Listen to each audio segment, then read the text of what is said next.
दोस्तों नमस्कार। मेरा नाम शिवम चतुर्वेदी और आप सब लोग हिंद वॉइस चैनल देख रहे हैं।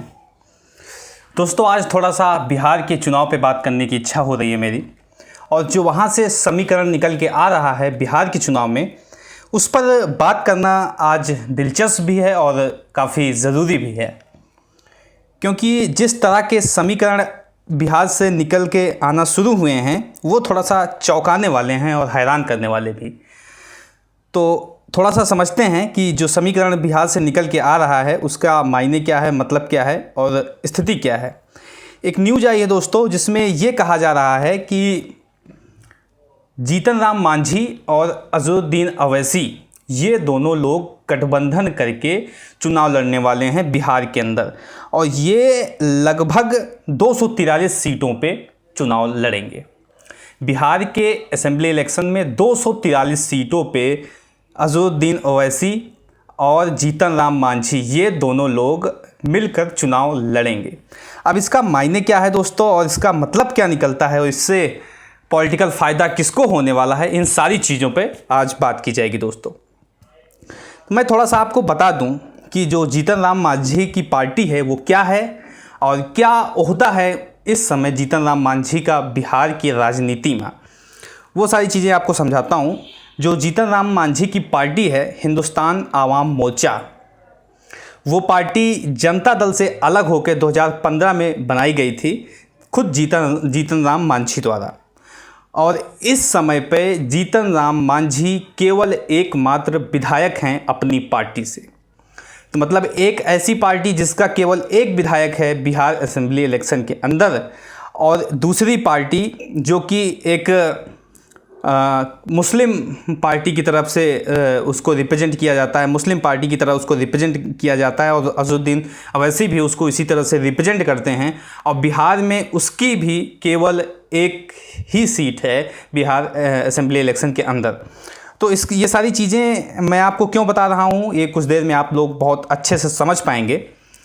अब थोड़ा सा आप समझिए कि दशकों से लगभग 2010 का चुनाव अजहरुद्दीन अवैसी ने ट्राई किया बिहार के अंदर, उनको एक भी सीट नहीं मिला, क्लीन स्वीप रहे। 2015 के चुनाव में वो क्लीन स्वीप रहे, लेकिन 2019 के चुनाव में 2019 के उपचुनाव में उन्होंने बाजी पलटी और उनका खाता खुला किशनगंज विधानसभा से। किशनगंज विधानसभा जो है थोड़ा सा दोस्तों वो चर्चा का विषय रहता है, क्योंकि जो किशनगंज विधानसभा है वो मुस्लिम बाहुल्य इलाका है। 70% से ज़्यादा आबादी वहाँ पे मुस्लिम लोगों की है, लेकिन वहाँ पे भी अजहरुद्दीन अवैसी को अपना खाता खोलने में कम से कम एक दशक से भी ज़्यादा का समय लग गया। और जब चुनाव हुआ तो दूसरे नंबर पे जो पार्टी रही वो बीजेपी रही। अब सोचिए आप कि मुस्लिम बाहुल्य इलाके में जो दूसरे नंबर पर पार्टी है वो बीजेपी है, और पहले नंबर पे अवैसी की जो उम्मीदवार थे वो जीत के आए। तीसरे नंबर पे कांग्रेस थी, जो जीत का अंतर था वो बहुत कम था, ज़्यादा नहीं, मतलब लगभग 10,000 वोटों से ही जीते थे। 70,469 वोट मिला था बीजेपी के अजहरुद्दीन अवैसी के कैंडिडेट को, और बीजेपी के कैंडिडेट को मिला था 60,258 वोट।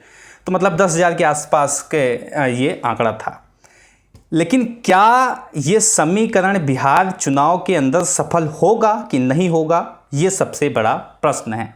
और अगर ये सफल नहीं होगा ये समीकरण और फिर भी इसको गढ़ा जा रहा है, तो इससे किसका राजनीतिक फ़ायदा हो सकता है, इस पर थोड़ी सी बात कर ली जाए। तो दोस्तों मैं आपको थोड़ा सा समझाऊं चीज़ें, जब आप समझ पाओगे तो आप समझोगे कि ये कहीं ना कहीं बीजेपी की एक सथी कथी बुनी हुई चाल है। किस तरह से आपको समझाता हूँ। जब हिंदुस्तान आवाम मोर्चा बना था, जीतन राम मांझी की पार्टी बनाई गई थी, तब वो एनडीए में थी। उसके बाद एनडीए से अलग होके वो महागठबंधन में शामिल हुई। अब वो महागठबंधन से अलग होकर अजहरुद्दीन अवैसी की पार्टी AIMIM के साथ जुड़ना चाह रही है। तो ये सारा ही समीकरण अभी तक दिखाई पड़ रहा है, लेकिन इसके पीछे का मंशा सीधा सीधा दिखाई पड़ रहा है कि दलित प्लस मुस्लिम वोट दोनों को एकजुट करके पोलराइज कर दिया जाए। दलित प्लस मुस्लिम वोट दोनों को साथ करके पोलराइज कर दिया जाएगा। इससे सीधा और सीधा जो पॉलिटिकल फ़ायदा होने वाला है वो बीजेपी पार्टी को है, इसमें कोई दो राय नहीं है। मैं आपको समझाता हूँ। जो मुस्लिम वोट हैं वो ज़्यादातर आरजेडी के पास रहता है, और दलित का वोट जो रहता है वो जेडीयू के पास रहता है। ये सारी चीज़ें कही जाती हैं। लेकिन अगर ये समीकरण बिहार के चुनाव के अंदर रख दिया जाता है कि जीतन राम मांझी की पार्टी और अजहरुद्दीन अवैसी की पार्टी, इन दोनों को पार्टी को मर्ज करके और 243 विधानसभा चुनाव में लड़ा दिया जाएगा, तो क्या होगा, वोट पूरा पोलराइज होगा। इससे ना तो फ़ायदा अवैसी को होगा, ना जीतन राम मांझी को होगा, ना तो आरजेडी को होगा, ना जेडीयू को होगा। पूरा फ़ायदा केवल और केवल बीजेपी को होने वाला है दोस्तों। मैं आपको ये क्लियर शॉर्ट बता दे रहा हूँ बात।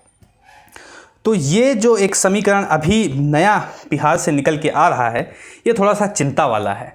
क्योंकि चिंता वाला इसलिए कि क्या इसके पीछे कहीं बैकलॉग में बीजेपी सपोर्ट कर रही है एआईएम को और जीतन राम मांझी की पार्टी को, क्या फंडेड जो, क्योंकि इतनी बड़ी पार्टियां नहीं हैं आज के पहले, इतने लार्ज स्केल पे इन लोगों ने चुनाव कभी नहीं लड़ा, लेकिन 243 सीटों पे पूरे पे ये लोग चुनाव लड़ने जा रहे हैं। इतना फंड कहाँ से आया, इतने पैसे कहाँ से? बहुत सारे सवाल हैं।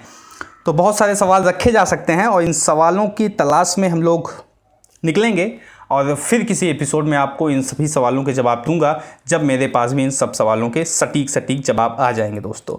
लेकिन तब तक के लिए आप लोग इस बात को समझ लीजिए कि इन दोनों लोगों का गठबंधन कहीं ना कहीं केवल और केवल बीजेपी को फ़ायदा देने की बात है, इससे ज़्यादा और कुछ नहीं। नुकसान किसी को नहीं होगा, लेकिन फ़ायदा केवल और केवल बीजेपी को होगा दोस्तों।